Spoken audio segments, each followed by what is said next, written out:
You ask Tiger to solve. This deals with linear equations with one unknown. The final result is y equals -48.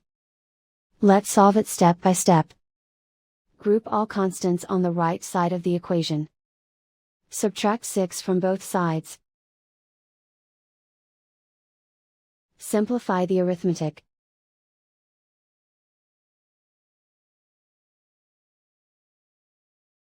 Isolate the y. Multiply both sides by inverse fraction 3/1. Group like terms. Multiply the coefficients. Simplify the fraction. Simplify the arithmetic.